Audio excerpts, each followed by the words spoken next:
ডিপটুন বাংলা। রামপুর গ্রামে মাঝরাতে যখন সব লোক আরাম করে ঘুমায়, তখন সুশীলা তার বাড়ি থেকে বেরিয়ে যায় আর হাত জোড় করে তার ঠোঁট নেড়ে কিছু মন্ত্র বলতে থাকে। আর তাড়াতাড়ি সুশীলার রূপ পরিবর্তন হয়ে এক চৌকিদারের রূপ নেয়। এখন আমাকে গিয়ে তাড়াতাড়ি খুঁজতে হবে যে ওই টাকা পয়সা আর সোনা কোথায় আছে। আমাকে যেমন করেই হোক আজ রাতে এগুলো খুঁজে বের করতে হবে। নির্মলার পরিবার খুব সমস্যায় আছে, ওদের ওই টাকা পয়সা আর সোনাদানার খুব দরকার। যেমন করেই হোক আজকে ওগুলো খুঁজে আনতেই হবে। সুশীলা এদিক ওদিক ঘুরতে লাগলো। তখনই ওর চোখ গ্রামের এক কোণে একটি ছোট কাঁচা ঘরের দিকে পড়ল, যেখানে এখনো আলো জ্বলছিল। সুশীলা ওই ঘরে উঁকি দিয়ে দেখল একজন লোক টাকা পয়সার গয়নার দিকে তাকিয়ে বলছে, বাহ, ভালো হলো। এখন আমি এই সব জিনিস বিক্রি করে নিজের ধন সম্পত্তি জমি নেব। কেউই জানতে পারবে না যে এই সব কারুকার্য আমি করেছি, আর কেউই বুঝতেই পারবে না। আচ্ছা, তাহলে এই সব এরই কাজ। এখন শুধু আমার এর ঘুমানোর জন্য অপেক্ষা। তারপর আমি এই সব জিনিস নিয়ে এখান থেকে চলে যাব আর এই সব জিনিসগুলোকে সঠিক জায়গায় রেখে দেব। কিছুক্ষণের মধ্যেই ওই লোকটি শুয়ে পড়ল। সুশীলা আবারও কোনো মন্ত্র জপতে লাগলো, আর এইবার ও একটা সাপের রূপ নিল আর ঘরের মধ্যে প্রবেশ করল। তারপর সে আবারও রূপ বদল করল আর গয়না আর টাকা পয়সা নিয়ে বাইরে এলো। শেষ পর্যন্ত আমি টাকা পয়সার গয়না পেয়ে গেছি। এখন আমাকে তাড়াতাড়ি নির্মলার ঘরে যেতে হবে আর ওকে এই সমস্ত সম্পত্তি দিতে হবে। এর ওপর ওরই অধিকার এই লোকটির একদমই নেই। বেচারা কবে থেকে কেঁদে কেঁদে খারাপ অবস্থা করেছে। এখন আর দেরি না করে আমি তাড়াতাড়ি ওর কাছে চলে যাই। তখন দ্রুত পায়ে সুশীলা নির্মলার ঘরে তাড়াতাড়ি পৌঁছে গেল আর দরজায় ধাক্কা দিতে লাগলো। মাঝরাতে দরজায় ধাক্কা দেওয়ার শব্দ শুনে নির্মলা ভয় পেয়ে গেল আর হাতে লাঠি নিয়ে দরজা খুলে দিল। আরে আরে সুশীলা, তুমি এত রাতে আমার ঘরে কি করছো? এই নাও তোমার সম্পদ, শুধু এটাই তোমায় ফেরত দিতে এসেছিলাম। এইসব তুমি কোথায় পেলে? তুমিই তো সেই যে আমার সব সত্যি জানো। ব্যাস আমার ইচ্ছাধারী শক্তির সাহায্যে আমি এই সব কিছু এনেছি। আর এইগুলো কার কাছে পেলে? শুধুমাত্র এটা তো বলো। ওই গ্রামের কিনারায় যে কাঁচা ঘর আছে, ওখানে যে নতুন লোকটা এসেছে, ওর কাছ থেকেই পেয়েছি।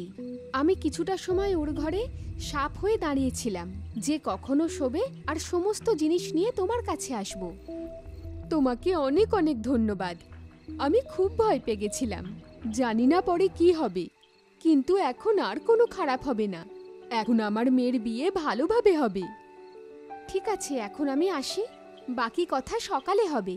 সুশীলা একজন ইচ্ছাধারী রূপ পরিবর্তন করা মহিলা ছিল, যে মানুষ থেকে পশু যে কোনো কিছুর রূপ নিতে পারত। কিছুদিন আগে ওর বন্ধু নির্মলা, যে ওর ইচ্ছাধারী রূপের কথা জানত, তার মেয়ের বিয়ে পাকা হয়ে গেল।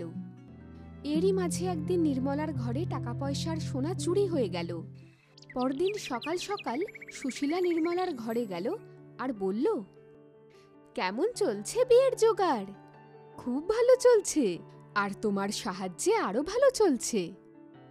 আরে সাহায্যের কি আছে, তোমার মেয়ে তো আমারও মেয়ে।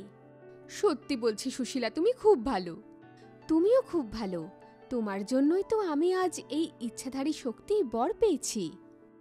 আমি কি করেছি? এ তো সবই তোমার নিজের সৌভাগ্যের ফল। কিন্তু যদি তুমি আমাকে ওই দিন জঙ্গল থেকে না আনতে, তাহলে আমি কিভাবে এই ইচ্ছাধারী মহিলা হওয়ার বরদান পেতাম? কিছুদিন আগের ঘটনা। নির্মলা সুশীলার ঘরে যায় আর বলে, আর সুশীলা, তুমি যদি একটু ফাঁকা থাকো তাহলে আমার সঙ্গে জঙ্গলে যাবে? আমার কিছু প্রয়োজনীয় জড়িবুটি আনতে হবে। হ্যাঁ হ্যাঁ, কেন নয়, আমি নিশ্চয়ই যাব তোমার সঙ্গে। দুজন বন্ধু জঙ্গলের দিকে যেতে লাগলো। জড়িবুটির খোঁজে তারা জঙ্গলের মাঝামাঝি চলে গেল, যেখানে তারা দেখল একজন সাধু তার তপস্যায় লীন হয়ে আছেন আর একটি সাপ তার দিকে এগিয়ে আসছে। হে ভগবান, এই সাধু বাবা তো তার তপস্যায় মগ্ন রয়েছেন, আর এই সাপ ওনাকে দংশন করবে বলে এগিয়ে যাচ্ছে। নির্মলা, আমাদের এই সাধুকে সাহায্য করতে হবে। কিন্তু সুশীলা, আমরা কি করব? যদি আমরা এই সাপকে তাড়াই তাহলে এই সাপ আমাদের তাড়া করবে আর আমাদের ঠিক কামড়াতে আসবে। আমাদের এমন কিছু করতে হবে যাতে সাপটা সুরক্ষিত থাকে আর সাধু বাবাও বেঁচে যায়। কিন্তু আমরা কি করতে পারি? তুমি তাড়াতাড়ি কিছু বলো, আমাদের কাছে বেশি সময় নেই। নির্মলা, তাড়াতাড়ি একটা শুকনো লাঠি নিয়ে এসো।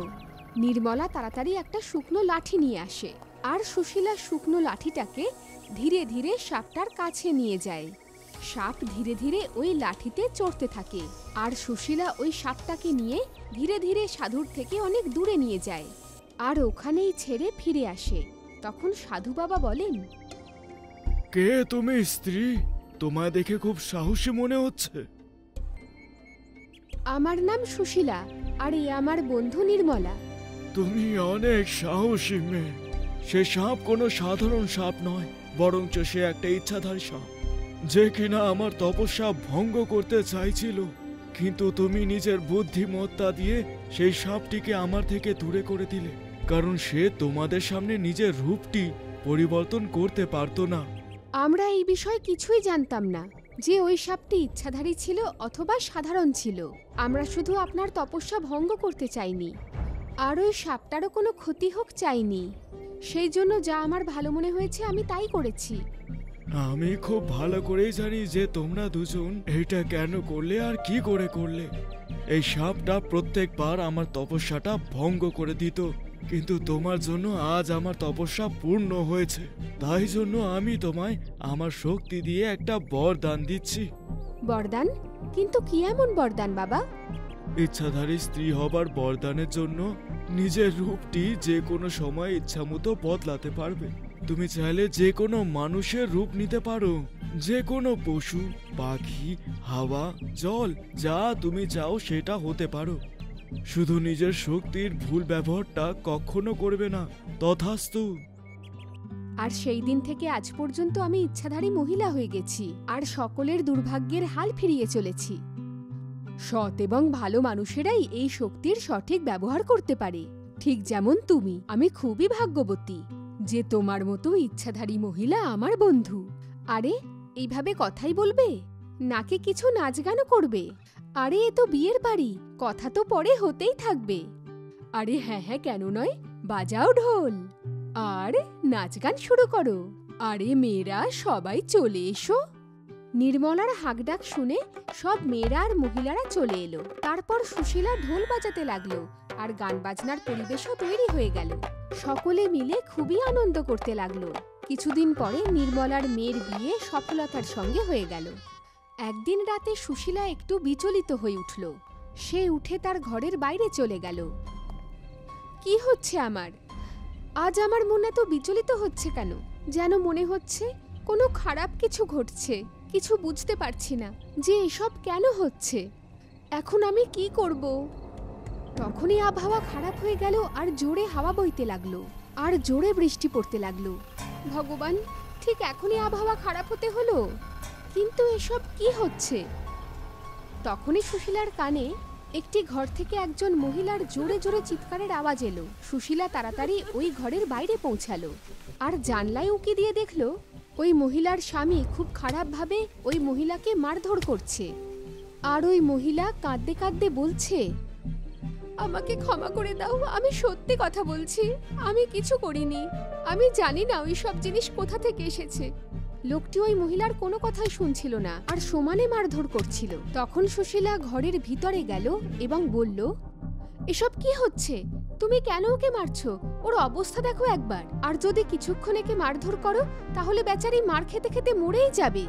আরে ব্যাপারটা কি আমাকে বলো। একদিনের কথা, ওনার মা বলেছিল যে আমি ওনার সমস্ত সোনার হার না জিজ্ঞাসা করে চুরি করেছি, কিন্তু আমি তো এরকম কিছুই করিনি।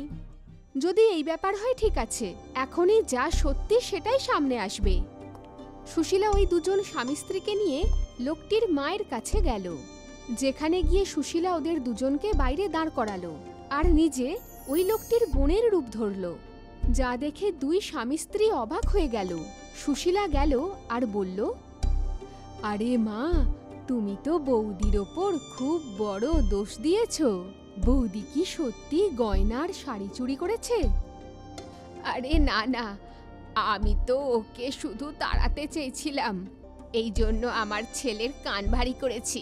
আমার কিছুই চুরি হয়নি, সবকিছু ঠিক আছে। কিন্তু তুই এত রাতে এখানে কি করছিস? সুশীলা উঠে দাঁড়ায় আর তাড়াতাড়ি নিজের রূপ বদলে ফেলে। তখন ওই মহিলা এবং লোকটি ঘরের ভেতরে আসে। এখন সব কথা পরিষ্কার হয়ে গেছে। লোকটি হাত জোর করে স্ত্রীর কাছে ক্ষমা চায় আর সঙ্গে সঙ্গে মাকেও বেশ করে বুঝিয়ে দেয়। এরপরে সুশীলা ওখান থেকে চলে যায় আর যেতে যেতে ও ওর ইচ্ছাধারী মহিলা হওয়ার কথা গোপন রাখার জন্য বলে যায় আর এভাবেই লোকের সাহায্য করতে থাকে। যদি আপনার আমাদের এই ভিডিওটি ভালো লেগে থাকে তাহলে ভিডিওটি লাইক করতে আর চ্যানেল সাবস্ক্রাইব করতে ভুলবেন না আর বন্ধুদের সঙ্গে শেয়ার করতে ভুলবেন না, সঙ্গে বেল আইকন প্রেস করবেন।